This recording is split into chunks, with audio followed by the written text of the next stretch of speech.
Bismillahirrahmanirrahim. Assalamualaikum warahmatullahi wabarakatuh.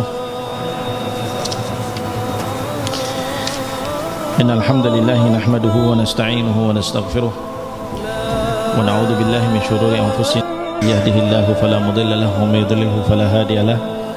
Asyhadu an la ilaha illallah wahdahu la syarika lahu wa asyhadu anna Muhammadan abduhu wa rasuluh.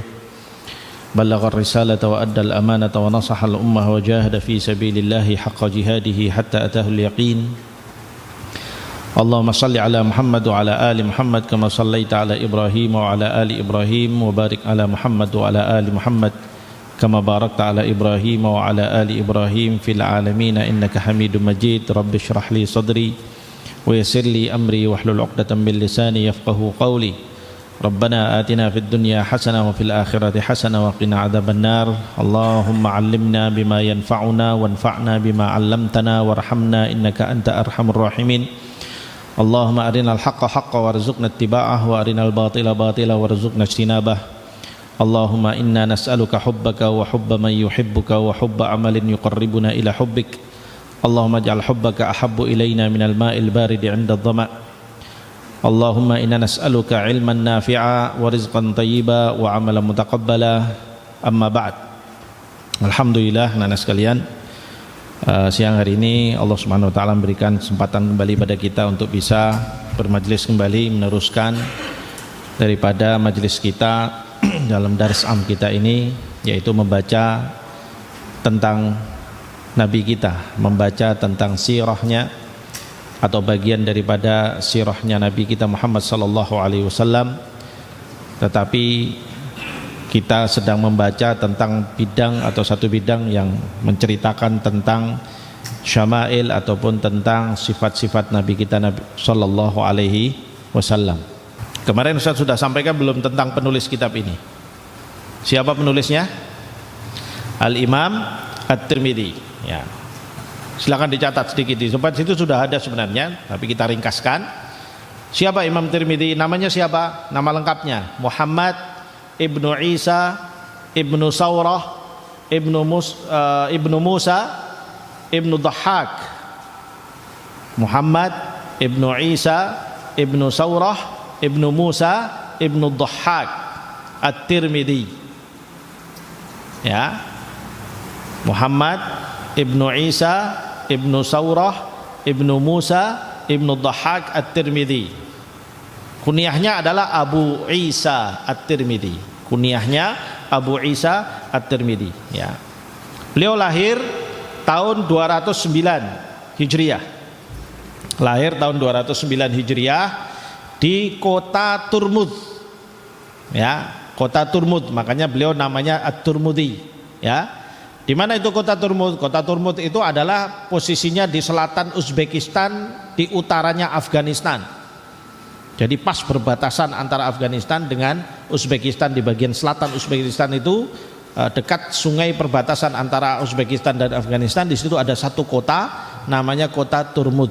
Nah, beliau dari situ aslinya, ya.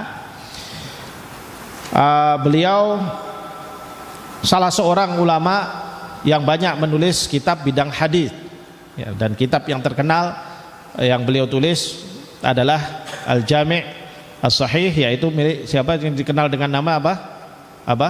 Sunan At-Tirmidzi, ya. Sunan At-Tirmidzi termasuk dalam Kutubus Sittah, ya, karena dijadikan sebagai salah satu daripada rujukan utama bidang hadis.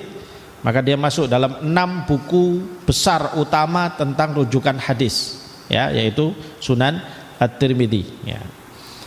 Dan beliau juga menulis banyak buku-buku yang lain, ya, diantaranya kitab At-Tarikh, Az-Zuhud, ini Syama'il Muhammadiyah, ya, dan masih banyak buku-buku yang lain tentunya. Dan beliau adalah sosok yang sangat cerdas, ya. Imam Tirmidzi itu hafalannya kuat sekali, ya. Bahkan di dalam riwayat dikatakan beliau pernah belajar dari seorang guru. Ketika itu beliau mendatangi satu kota mau belajar dari guru itu, ternyata guru itu kemudian sedang persiapan mau berangkat haji ke Mekah.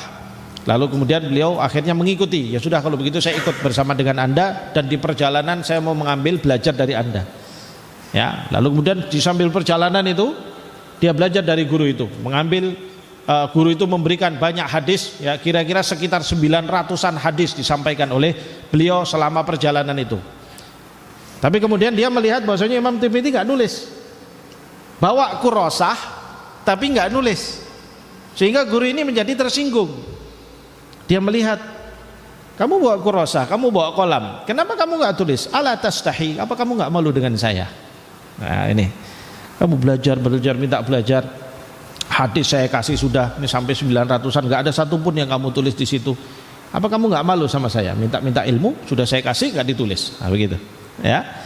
Kemudian Imam Tirmidzi mengatakan, saya sudah menghafalnya wahai guru. Ya. Kemudian guru itu mengatakan, apa benar kamu menghafalnya?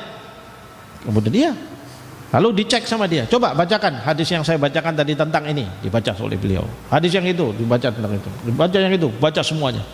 Ya, lalu kemudian beliau mulai ta'ajub kepada Imam Tirmidzi, lalu kemudian menyempurnakan hadis itu sampai 1000, memberikannya, ditambahi lagi hadisnya sampai 1000 hadis. Coba kecerdasan beliau ya dalam hifdz, ya sekali memberikan ilqa, lalu kemudian orang itu langsung hafal walaupun itu dalam perjalanan. Kalau perjalanan zaman dulu nggak seperti zaman sekarang perjalanan.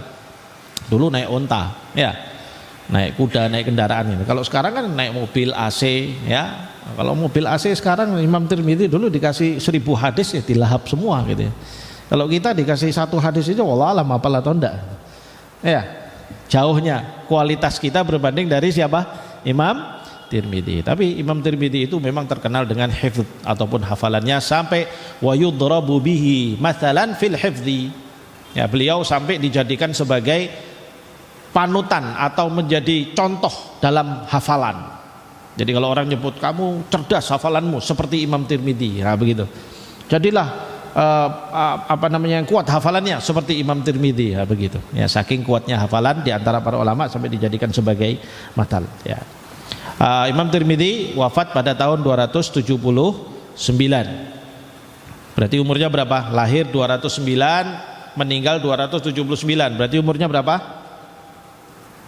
Tuh 70 tahun, ya 70 tahun. Dan di akhir-akhir umurnya beliau diuji oleh Allah Subhanahu wa taala dengan kebutaan, ya. Jadi di akhir umurnya wallahu alam persisnya pada umur berapa.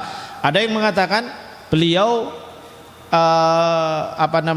buta karena sedih mendengar berita salah seorang gurunya yaitu Imam Bukhari, ya, beliau wafat, lalu kemudian beliau menangis sampai kemudian beliau buta. Ada yang mengatakan demikian fi riwayah, ya, tetapi wallahu alam penyebab persisnya apa, yang jelas beliau memang buta di akhir umurnya karena memang juga beliau sudah cukup tua, yaitu berumur 70 tahun, dan beliau wafat juga di kota Turmud. Jadi lahir di kota Turmud, wafatnya juga di kota Turmud. Tapi beliau bukan berarti tidak pernah keluar dari kota Turmud. Beliau pernah belajar ke Hijaz, beliau pernah belajar ke Irak, beliau pernah belajar ke ke Khurasan, ya, ke negeri-negeri lain dari keluar dari kota Turmud itu, di negeri-negeri Khurasan di bagian timur dari Jazirah Arab, ya. Nah, itulah sekilas tentang Imam Tirmidzi. Taib. Ini kita sudah waktunya untuk masuk. Kemarin sudah mulai baca hadisnya belum? Belum, ya. Kita masuk pada hadis di bab yang pertama, yaitu bab ma jaa fi khalqi Rasulillah sallallahu alaihi wasallam. Bab yang membahas tentang ciptaan, maksudnya tentang kondisi fisiknya Rasulullah sallallahu alaihi wasallam. Haddatsana Abu Raja Qutaibah bin Sa'id an Malik bin Anas an Rabi'ah bin Abi Abdurrahman an Anas bin Malik annahu sami'ahu yaqul kana Rasulullah sallallahu alaihi wasallam laisa bit tawilil ba'ini wala bil qasiri wala bil abyadil amhaq wala bil adami wala bil ja'dil qatat wala bis sabti ba'athahu Allah ta'ala ala ra'si 40 sanatan fa aqama bi Makkah 10 sinin wa bil Madinati 10 sinin wa tawaffahu Allah ta'ala ala ra'si 60 sanatan wa laisa fi ra'sihi wa lihyatihi 20 sya'ratan bayda. Ini riwayat yang pertama. Nanti di sini dalam bab ini ada sekitar 14 hadis yang akan kita bahas, ya. Ini yang pertama. Ustaz tidak akan membahas tentang rawi-rawi daripada sanad ya, karena itu nanti akan terlalu panjang kita bahas di sana. Kita langsung saja kepada sahabinya ya. Di sini hadis yang pertama adalah dari siapa? Anas ibnu Malik. Ya, Anas ibnu Malik radhiyallahu anhu. Salah seorang sahabat Nabi sallallahu alaihi wasallam yang menemani Nabi sallallahu alaihi wasallam sejak kecil, sejak umur berapa? Siapa yang tahu? Anas bin Malik membersamai Nabi sejak umur berapa? Irfa sautak ya. Nah, 10 9 sini. Nah, mahsanta. Sejak umur 9 tahun ya. Kenapa kok sejak umur 9 tahun? Siapa yang tahu? Kisahnya bagaimana? Kenapa kok umur sejak 9 tahun membersamai Nabi? Mani Arif? Antum lebih kenal sama apa? Para sahabat-sahabat Nabi atau lebih kenal pada bintang-bintang film? Anas bin Malik. Siapa yang tahu kisahnya Anas bin Malik? Anas bin Malik radhiyallahu anhu ya, adalah dari kalangan Ansar, Ahlul Madinah. Ketika Rasulullah sallallahu alaihi wasallam hijrah ke Madinah, Anas bin Malik ketika itu masih kecil, lalu oleh ibunya dihadiahkan kepada Rasulullah sallallahu alaihi wasallam sebagai khadimnya Rasulullah sallallahu alaihi wasallam. Jadi saat itu ibunya, karena ayahnya sudah tidak ada, ibunya adalah seorang janda, kemudian dia mendatangi Rasulullah SAW, lalu kemudian menghadiahkan, ini adalah anakku, aku hadiahkan kepada engkau ya Rasulullah, jadikanlah dia untuk menjadi khadimmu ya, menjadi pelayanmu. Tapi bukan sembarang pelayanan, pelayannya Rasulullah SAW ya. Kita juga mau suruh jadi pelayannya Rasulullah SAW ya kan, istimewa itu ya. Kesannya seakan-akan wah mau jadi pelayan gitu ya. Kalau jadi pelayan orang biasa ya nggak enak, tapi kalau pelayan Rasulullah, dia akan dapat banyak ilmu dan mendapatkan banyak keberkahan Rasulullah sallallahu alaihi wasallam ya. Nah, sejak saat itu Anas bin Malik bersama dengan Nabi sallallahu alaihi wasallam, banyak bersama dengan Nabi sallallahu alaihi wasallam, melayani kebutuhan harian-harian beliau, sehingga beliau termasuk di antara sahabat-sahabat yang paling tahu tentang ciri-ciri fisiknya Rasulullah sallallahu alaihi wasallam, karena selalu membersamai beliau ya. Nah, makanya di hadis pertama ini yang beliau riwayatkan, Imam Tirmidzi bawa hadis dari Anas bin Malik ya. Kemudian Anas bin Malik ini ya, termasuk sahabat yang akhir-akhir meninggalnya ya, termasuk yang akhir-akhir meninggalnya. Nah, beliau meninggal pada umur sekitar 100, kalau saya nggak salah 105 tahun ya, 105 tahun. Dan termasuk di antara sahabat yang terakhir meninggal. Jadi setelah beliau hanya ada satu orang sahabat yang meninggal setelah beliau, yaitu Abu Tufail ya. Ustadz lupa nama persisnya Abu Tufail ini ya. Beliau adalah orang terakhir dari kalangan sahabat yang meninggal berbanding dari sahabat-sahabat yang lain. Makanya Anas bin Malik ini cukup banyak meriwayatkan hadis karena sering sejak kecil membersamai Nabi, umurnya panjang ya, umurnya panjang sampai tua seperti itu, sehingga banyak menyampaikan hadis-hadis kepada para sahabat. Dalam catatan ada sekitar 280-an 2880-an hadis yang diriwayatkan oleh Anas ibnu Malik radhiyallahu anhu ya. Mudah-mudahan Allah Subhanahu wa taala menjadikan hadis-hadisnya bermanfaat buat kaum muslimin insyaallah. Baik, apa kata beliau di sini? Annahu sami'ahu yaqul ya, bahwa dia mendengar ya, Anas bin Malik ini ya, di Abu Abdurrahman itu siapa namanya? Malik bin Anas ya, Rabi'ah bin Abi Abdurrahman mendengar Anas bin Malik berkata, kana Rasulullah sallallahu alaihi wasallam laisa bitawilil ba'id. Adalah Rasulullah SAW itu bukan sosok yang fisiknya itu tinggi sekali. Bahasa kita jangkung ya, bukan orangnya itu enggak jangkung. Tahu jangkung enggak? Jangkung itu tinggi banget ya. Wala bil qasir, dan juga bukan orang yang pendek Wala bil abyadil amhaq, juga bukan orang yang putihnya itu putih banget gitu. Ya, kayak orang-orang mana, mungkin orang-orang Rusia bagian utara itu kan putih banget itu kulitnya itu. Ya. Bukan yang seperti itu. Wala bil adami, tapi juga tidak hitam. Berarti pertengahan antara beliau itu putih tapi tidak putih sekali, tapi juga nggak masuk ke dalam kategori hitam. Ya. Kalau seperti Ustadz gini maksudnya apa nih? Agak hitam. Ya, agak hitam. Jadi kalau yang putih kayak siapa? Agak putih di sini. Ya. Hitam semua kalian di sini ya, rupanya. Jarang yang putih gitu ya. Masya Allah ya. Jadi bukan putih sekali, tapi juga tidak masuk, tidak bisa dikatakan hitam. Jadi beliau itu putih kulitnya secara umum, tapi bukan yang putih banget, agak sedikit warna kemerah-merahan atau sedikit gelap, ya, bukan hitam. Wala bil ja'dil qatati, wala bis sabti. Rambutnya tidak keriting banget, bukan keriting, tapi juga bukan rambut yang lurus. Ya, kalau rambut keriting itu, ya, yang undur-undur itu, ya, bukan seperti itu, tapi juga bukan yang lurus, ya, lurus banget juga tidak. Ya, istilahnya kalau rambut keriting kalau panjang namanya apa? Keribu, ya, keribu. Kalau rambut lurus kalau panjang namanya apa? Brekele, ya. Jadi Rasulullah SAW tidak keribu atau tidak keriting dan juga tidak lurus rambutnya, ya. Jadi berarti agak berombak lah, kira-kira demikian, ya. Ba'athahullahu ta'ala ala ra'si arba'ina sanah. Beliau diutus oleh Allah Subhanahu wa ta'ala pada umur 40 tahun. Nah, beliau diutus pada umur 40 tahun. Ya, pada peristiwa ketika beliau didatangi Jibril alaihissalam di Gua Hira, ya, itu umur beliau pada umur 40 tahun. Di mana beberapa tahun sebelum itu beliau itu sudah senang atau sudah resah dengan kondisi kaumnya yang menyembah berhala. Beliau itu nggak suka sama orang menyembah berhala. Bahkan sejak mudanya Rasulullah SAW itu nggak suka sama berhala. Ya, Rasulullah SAW.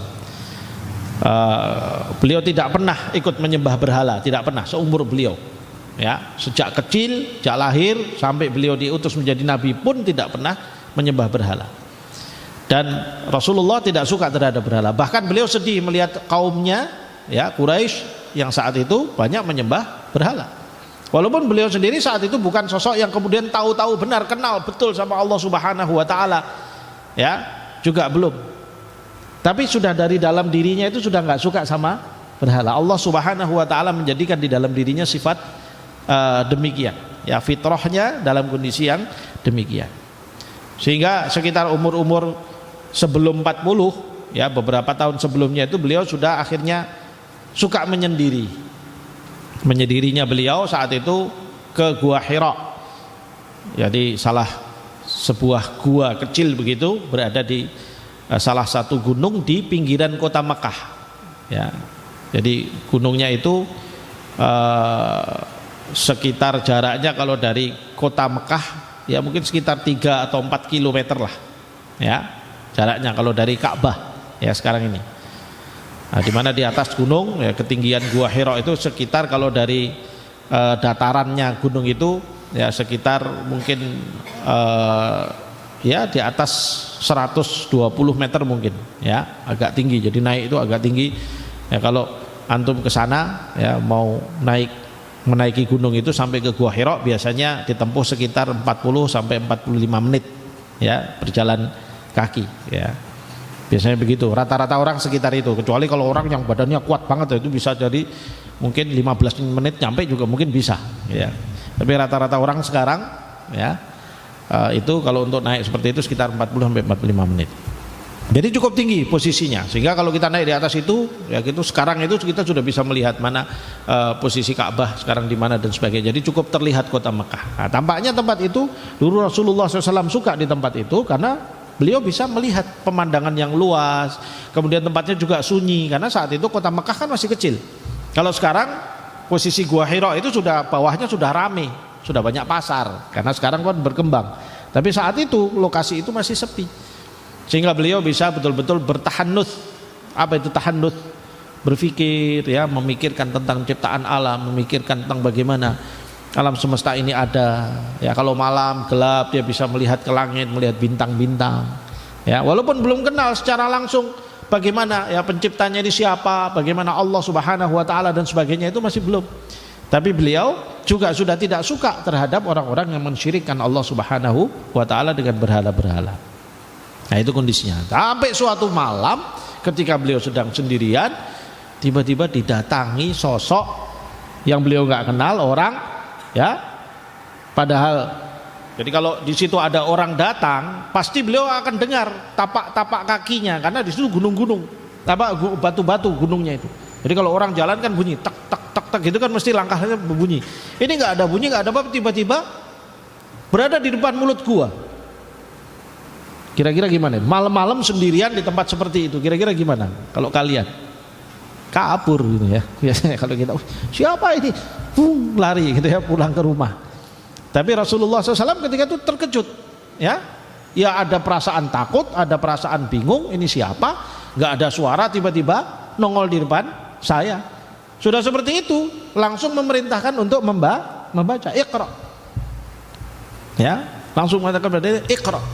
Padahal Rasulullah SAW, ya, beliau adalah sosok yang buta huruf, nggak bisa baca, nggak bisa tulis pada saat itu. Makanya Rasulullah ketika diajak bicara Iqra, ma ana biqari, saya tidak bisa baca. Orang itu langsung mendekat kepada Rasulullah, lalu memeluk Rasulullah SAW dengan erat, sampai Rasulullah dalam riwayat itu dikatakan beliau balaghani juhdan, jadi kesulitan untuk bernapas. Sulit banget, wah, sampai dipererat gitu, terus baru dilepas. Kemudian disuruh Iqra lagi, Iqra ma ana biqari, saya tidak bisa baca. Dipeluk lagi yang keras lagi, sampai kesulitan napas lagi, dilepas lagi. Iqra ma ana biqari, dipeluk lagi seperti itu sampai 3 kali. Ya, coba bayangkan kalau antum gimana tuh kira-kira itu. Kejadian seperti itu. Ya.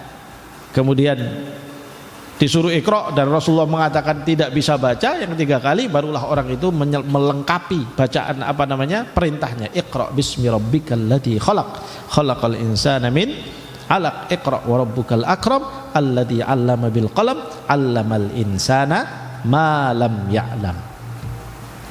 Ya, inilah awal wahyu yang turun kepada Rasulullah sallallahu alaihi wasallam. Ya, mendengar bacaan, mendengar apa yang disampaikan oleh orang itu begitu indah bahasanya, begitu inspiratif. Sebenarnya Rasulullah senang dengan bacaan itu, luar biasa ini apa. Tetapi kondisi ketakutan beliau itu mengalahkan dari semua itu. Bayangkan sendirian, ya, kemudian tiba-tiba seperti itu, gimana kira-kira perasaannya? Maka kemudian setelah itu orang itu menghilang, pergi. Ya. Lalu kemudian Rasulullah SAW bergegas pulang dalam ketakutan. Bayangkan kalau antum ke sana, antum bisa melihat turun dari bukit itu mengerikan sekali. Ya, batu-batunya dan sebagainya. Saat itu membayangkan malam-malam Rasulullah harus lari dari tempat itu, turun, ya, dalam kondisi ketakutan, menggigil-gigil ketakutan. Ya, sampai pulang ke rumah. Ya, sampai di rumahnya, lalu mengetuk pintu, kemudian dibuka oleh istrinya Khadijah Ummul Mukminin. Ya, kondisinya menggigil-gigil ketakutan, sambil kemudian Rasulullah mengatakan zammiluni, zammiluni, ya, selimuti aku, kedinginan, menggigil. Ya, nah, di sini Ummul Mukminin Khadijah radhiyallahu anha, ya, di sini memberikan contoh yang baik bagi seorang istri terhadap suaminya. Ya, beliau langsung tenang, disuruh berbaring, diselimuti, ya, ditenangkan. Kemudian setelah itu hiburan yang saat itu diberikan, ditanyakan kepada Rasulullah sallallahu alaihi wasallam, apa yang kau temui? Ya, barulah kemudian beliau sudah tenang menceritakan, aku di sana sedang sendirian, didatangi orang, tiba-tiba suruh baca, saya nggak bisa baca, dipeluk, nggak bisa lagi dipeluk lagi, nggak bisa lagi dipeluk lagi, kemudian dia membacakan begini.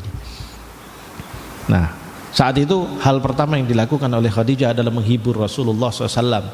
Ya, bahwasanya yakinlah bahwa ini bukan hal yang bahaya buat kamu, ini bukan hal yang tidak baik, ini adalah baik. Karena engkau adalah orang yang mengajak pada kebaikan, engkau tidak pernah nipu orang, engkau jujur, engkau selalu menyambung silaturahmi sama semua orang, gak akan ada orang yang menginginkan keburukan padamu. Sehingga saya yakin ini adalah sesuatu yang baik buat engkau wahai suamiku. Nabi Muhammad lebih tenang dengan itu. Barulah kemudian apa yang dilakukan Khadijah pada saat itu, kemudian mulai berkomunikasi dengan pamannya Waraqah ibnu Naufal, ya. Waraqah ibnu Naufal, pamannya Khadijah, ya, pada saat itu adalah seorang yang menulis dan membaca kitab-kitab Samawiyah. Jadi Injil, Taurat, ya, beliau menulisnya dalam bahasa aslinya, bahasa Ibrani, ya. Lalu kemudian setelah itu, ya, dibawalah Nabi Muhammad SAW bertemu dengan Waraqah bin Naufal, karena dianggap bahwa Waraqah ini sosok yang tahu tentang hal-hal seperti ini, ya, karena beliau adalah pembaca kitab Samawiyah. Agamanya tidak sama dengan agama orang-orang di Mekah, rata-rata penyembah berhala. Waraqah ini nggak nyembah berhala, karena dia orang yang tanassor, ya, orang-orang yang berpegang pada kitab Injil, ya, pada saat itu. Lalu kemudian ditanyakan, apa yang kau temui wahai anakku, ya, karena itu kan keponakannya Khadijah, berarti suaminya hitungannya seperti anaknya beliau.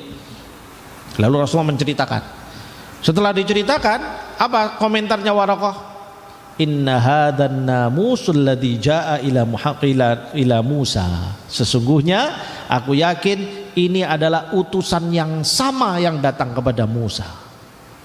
Ya. Artinya apa? Bahwasanya ini engkau mendapatkan sesuatu yang besar dari Rabbul Alamin. Nah, lalu kemudian saat itu Waraqah memberitahu kepada Nabi Muhammad SAW, ketahuilah wahai anakku bahwasanya ini bukan hal yang buruk, tetapi tidak ada seorang pun yang mendapatkan pesan-pesan seperti ini kecuali dia dimusuhi. Nah, ini pesan pertamanya beliau. Kenapa? Karena nggak ada nabi-nabi. Kalau kamu lihat nabi-nabi, kisah-kisah nabi siapa yang nggak dimusuhi? Ya, semua nabi-nabi dan rasul-rasul mereka semua dimusuhi oleh kaumnya, dimusuhi oleh orang-orang kafir yang ingkar sama dia. Ya, semua dimusuhi. Makanya dia mengatakan, ya, bahwasanya tidak ada orang yang mendapatkan pesan seperti ini kecuali dia pasti dimusuhi oleh kaumnya dan diusir. Ya, maka beliau mengatakan dimusuhi dan diusir. Maka Rasulullah SAW bertanya ketika itu, awa mukhrijiyahum, apakah mereka akan mengusirku ya wahai paman? Ya, mereka akan mengusirmu nanti. Dan kalau saat itu terjadi dan aku masih hidup, engkau akan temukan aku akan menjadi pembelamu, ya, sekuat tenagaku. Begitu kata Waraqah bin Naufal saat itu memberikan ketenangan kepada Nabi Muhammad SAW. Nah, dari sini para ulama mengatakan bahwasanya berarti Waraqah pada saat itu sebenarnya sudah masuk sebagai orang yang mengimani Nabi Muhammad SAW. Tapi sayangnya nggak lama setelah itu kemudian beliau wafat, ya, wafat, sehingga kemudian belum sempat menyaksikan bagaimana permusuhan orang-orang kafir kepada Nabi Muhammad SAW, atau belum sempat menyaksikan bagaimana ketika Nabi Muhammad SAW itu mendapatkan pesan untuk menyampaikan risalah Allah Subhanahu wa taala secara terbuka sehingga terjadi permusuhan yang begitu dahsyat. Nah, beliau sudah meninggal duluan. Maka akibatnya apa? Beliau tidak bisa menyaksikan peristiwa tersebut. Tapi setidaknya beliau sudah menjamin, ya, sudah meyakinkan bahwa ini adalah hal yang baik yang akan datang kepada Muhammad, ini hal yang baik, tapi kamu akan diusir. Ya, begitu. Nah, mulai saat itulah kemudian Rasulullah terus menyampaikan risalah dakwahnya, ya, secara sembunyi-sembunyi sampai Allah Subhanahu wa taala memerintahkan untuk apa? Menyampaikan kepada umatnya, wa anzir ashiratakal aqrabin, sampaikan kepada keluargamu yang yang dekat semuanya ini, sampaikan tentang Islam ini, sampaikan tentang tauhid ini supaya mereka tahu, supaya mereka tidak menyembah berhala dan seterusnya dan seterusnya. Ala kulli hal, ya, di sini beliau mengatakan bahwasanya beliau mulai diutus pada umur 40 tahun. Fa aqama bi Makkah 10 sinin, beliau tinggal di Mekah selama 10 tahun, maksudnya mendakwahkan dakwah Islam ini selama 10 tahun di Mekah, wa bil Madinati 10 sinin, ya, dan di kota Madinah 10 tahun, ya.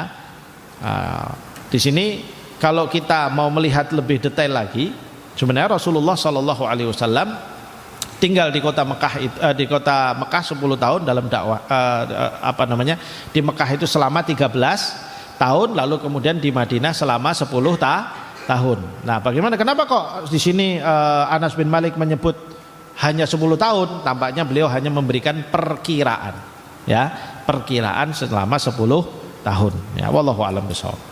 Tawaffahu Allah taala ala ra'si sittina sanah. Allah mewafatkan Rasulullah sallallahu alaihi wasallam, kata Anas bin Malik, di awal-awal umur 60 tahun.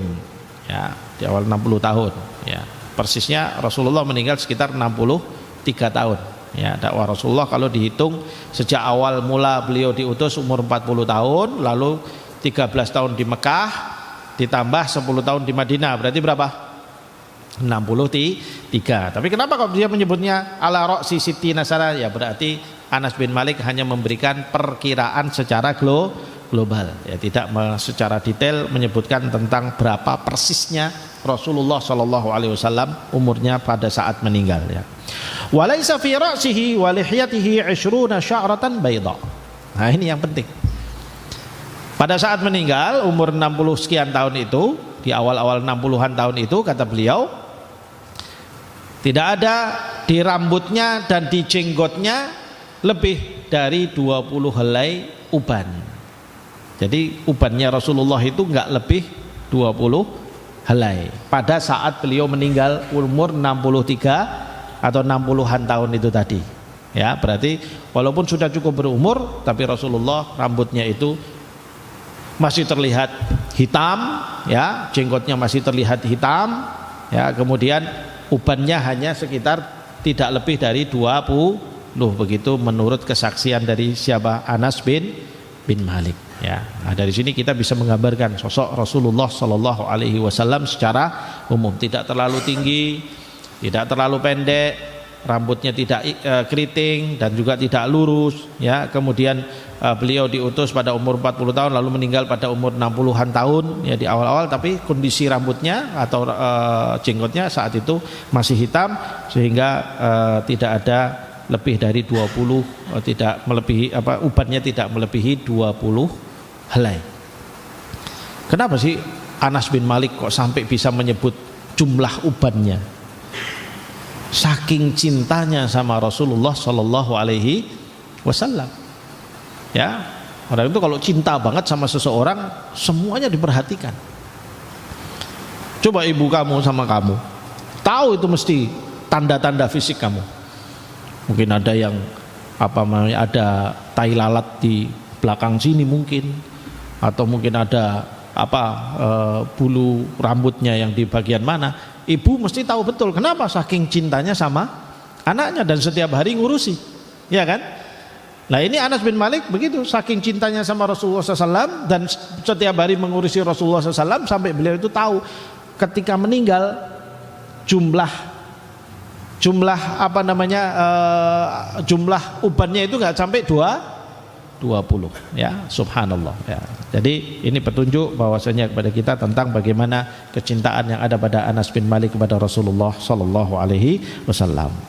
Baik, mungkin karena waktunya sudah habis, ya kita sekian dulu. Nanti insya Allah pada kesempatan yang akan datang kita masuk pada hadis-hadis yang berikutnya tentang Rasulullah Sallallahu Alaihi Wasallam atau tentang sifat-sifat Rasulullah Sallallahu Alaihi Wasallam. Fi soal ya syabab. Ma fi soal? Baik, kita naktafi bihada. Aqulu qawli hada wa astaghfirullah li wa lakum. Assalamualaikum warahmatullahi wabarakatuh.